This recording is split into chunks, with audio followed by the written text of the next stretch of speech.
Hey everyone, welcome to the kitchen, and I have my best buddy here and husband, Bobby Tar, and he's gonna help teach me how to sharpen knives. So for everybody who complains a lot that one of the reasons why they don't eat more vegetables because it takes a ton of time to chop, one of the secrets is to have sharp knives. So Bobby, can you show me how to sharpen a knife? I can do that. This conversation is going to be mostly about how to keep a knife sharp, not how to actually sharpen a knife. So if your knives are really dull to start with, any of the stuff that we're doing today is not going to help. It's probably best to send your knives out and have them sharpened by somebody professional. Around here, that costs about $1.50 per inch of knife blade.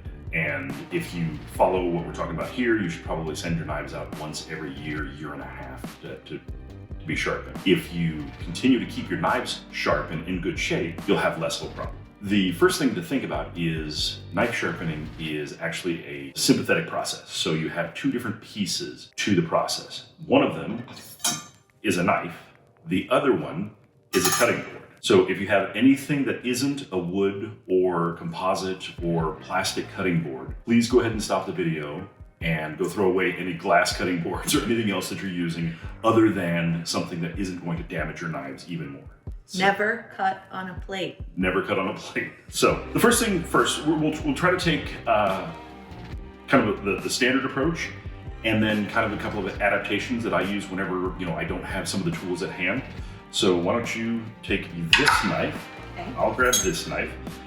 And if you've been fortunate enough to go to an old school butcher, in between customers, what they'll do is they'll actually, sanitize their workstation and they'll rehome their knives in between each job. And that means whether they're doing pork or chicken, it doesn't matter. And you'll see them, they're really fast at, moving their blade around the hone. And what they're doing is not sharpening, but actually making sure that both angles of the blade are in very good shape. So what we're trying to do is, again, not sharpen, but make sure that any nicks by hitting bone or hitting anything else that have kind of knocked the blade out of alignment, we're going to straighten those back out so that it cuts back to normal. Steel works really good, using a steel works really good for traditional style knives. So we're talking about British style knives, German style, Wusthof, Henkel, those kinds of things, and even Japanese knives. So they're a softer steel and they're intentionally meant to use a steel to keep them in good shape. So why don't you take this? And there's a couple of ways to do this, but the most important thing is to make sure that you don't cut yourself, because if you cut yourself, then it's harder to cook. So I don't necessarily care what angles you use.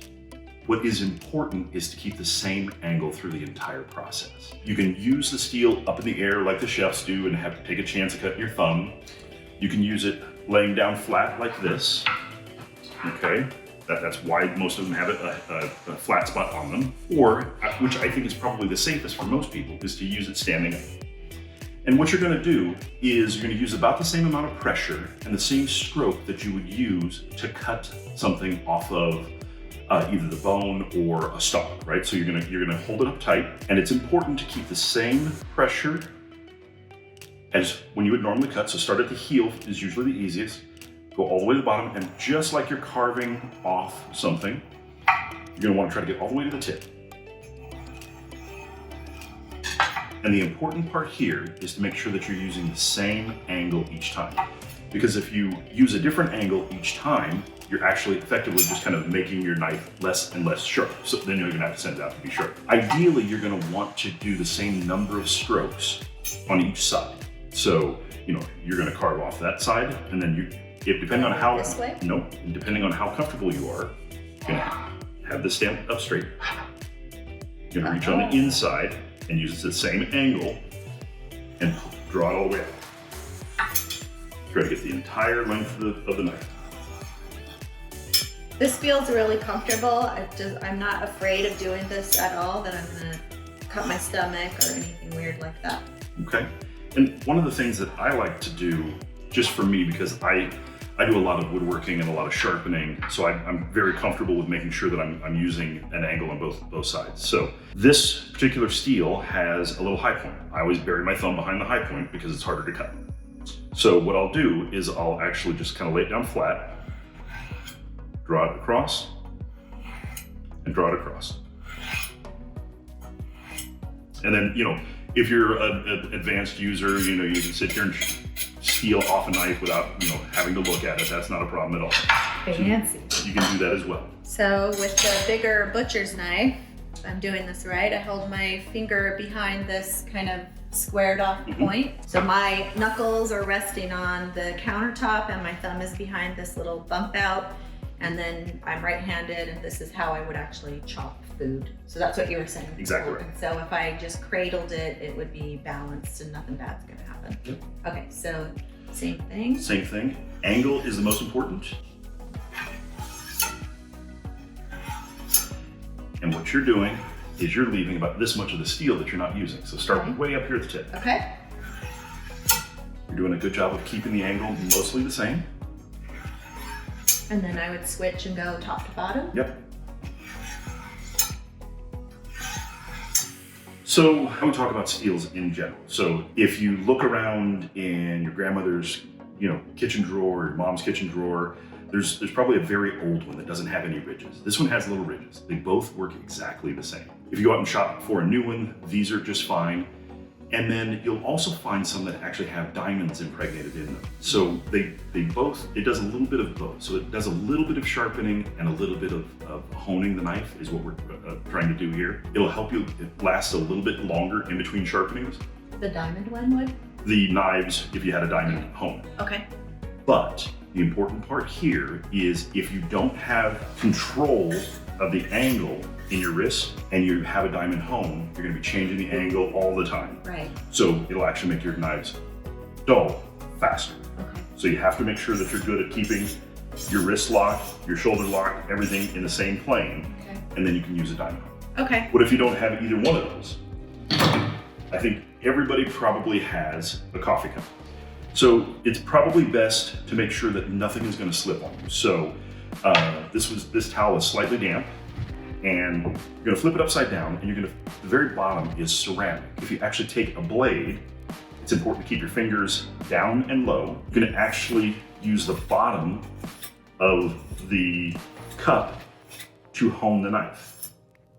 Yeah, so the bottom ridge that the cup sits on is unglazed. I think that's why he's turning it upside down. So it's not gonna hurt anything. It doesn't dent the cup or anything. And it doesn't have a glaze on it, so you're not gonna get any sort of toxic paint type chemicals on it. Correct. Preferred number of strokes is, I don't know, you pick, but probably 8 or 10 per side in between cutting jobs. If you're boning a chicken or you're cutting through things that are very hard like nuts or turnips or something like that you actually have to put a whole lot of effort on, you may want to put a couple of extra strokes in. But normally for honing, it's 10 or 12, 15 strokes per side. And I try to do that probably once a day or so. I think it's important to talk about how you store your knives. If you have these rattling around in your junk drawer or your kitchen drawer and they're banging into other hard things, it's also going to nick and ding your knives. So for us, because we have a little counter space, it's easier for us to actually just kind of drop these into a knife block. If you don't have a knife block or you don't have the room for a knife block, you can put them in a divider inside of a drawer organizer. You can also put them inside of a roll that you can get at Williams-Sonoma or something like that. A knife roll. I've also seen people take a piece of cardboard, fold it up and tape it so that it doesn't cut anything and doesn't ding anything. Because I'm a woodworker, I do a lot of sharpening of all different types of steel. So it's not hard for me to repair a damaged blade if it's very hard steel. So the majority of, quote unquote, European blades, and this goes for old blades or new blades, they're not intentionally very hard steel. And they're intended to be used, STEAL, to be used with a steel so that you can actually straighten out the edges really quickly and just get back to work. That isn't necessarily true. So these are Shun, these are Japanese knives. So the steel on these are a lot harder. And typically, if you have a small rounded over edge, I can use the steel to straighten it back out. If I have a ding in the blade or something like that, I actually take it out to a set of Japanese stones and sharpen them myself. And if they're really, really bad, then we'll actually just send them out and have them sharpened professionally. So for the way that we work, and because we end up using a steel a lot, or I sharpen them a lot, I'm okay with a harder steel blade from Japan versus a European blade. So if you don't take very good care of your knives, or you want something that's really easy to just kind of touch up, then I would recommend something like a Henkel's or, Gustav or something like that. Yeah. And just to wrap this up, I think that the big thing is whatever kind of knives you have, like Robert said, if they haven't been attended to by a professional knife sharpener, please take them there. You don't have to do it a lot. Like he said, if you keep them honed and you use them on a proper surface, these are bamboo cutting boards, wooden cutting boards are fine. Plastic is okay, but it's okay for the knife, but you might get plastic in your food, so you decide if plastic fits for you. But I know some people have glass cutting boards. Stay away from those. We have friends that we see oftentimes cutting fruit or whatever on an actual ceramic plate. Don't do that. That's really rough on your knives. So get them seen to by a professional knife sharpener, and then you'll have to do that once every 12 to 18 months.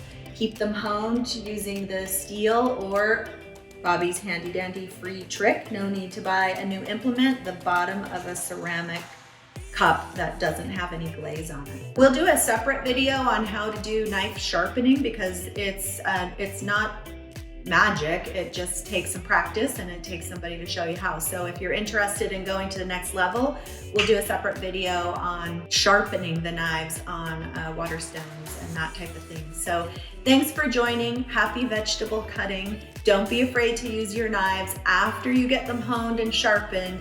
Do take a deep breath and remember that it'll take a whole lot less effort to slice through things. So keep your fingers out of the way the first couple times until you get used to your sharp knives. Thanks everybody. Happy vegetable cutting.